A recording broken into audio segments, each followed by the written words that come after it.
The Tyrrell history began in the mid-1850s. Tyrrell's has evolved to being one of the super premium producers in Australia, and our wine's sold in about 50 countries across the world. And to have a wine like our VAT 1 Semillon now recognised as one of the truly great wines of the world. The viticultural side had started in the Hunter Valley in the very, very early 1830s, which makes this area the cradle of the Australian wine industry. The Hunter Valley and the Barossa never had phylloxera, a little bug that wiped out Europe around 1900, wiped out Victoria, wiped out Sydney as grape growing areas. But the Hunter survived. And so we have vines here in the valley that don't exist anywhere else in the world. We have the real Shiraz. The French have had to replant on Californian rootstock. So that's one of the things that really makes us unique in the world. In many ways, the last 30 odd years, we've led the Hunter.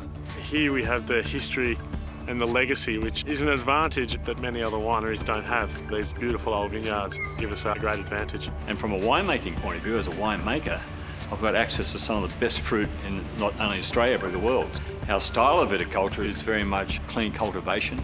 There's a lovely balance between the old and the traditional, and a balance with the more modern equipment.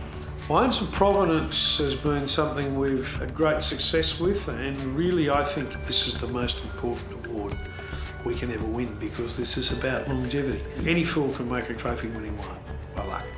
But you've got to be able to make wines over a period of time that will stand the test of time, but will maintain that sense of where they came from.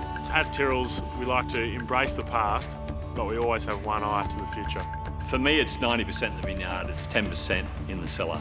At Tyrrell's, we've got over 100 of the large format oak. This is very unusual. It's much more of a European mentality for our oak use. So these are support for the fruit, not the star. Going from a bigger commercial company to a smaller, more single vineyard, premium focused, high-end winemaking. I think that continuation of that is the future of Tyrrell's. The beauty of this type of business, a family business, is we make the decisions around the breakfast table. But the family motto is really what drives us, which is nothing is great unless it is good. If we're talking about a $15 bottle of wine or a $60 bottle of wine, it doesn't matter. We have to be able to over-deliver in every single wine that we make. Behind everything we do is a complete commitment to quality at the very top end. We will only take grapes from the best vineyards we can find, and we'll only bottle a wine if we believe it's good enough.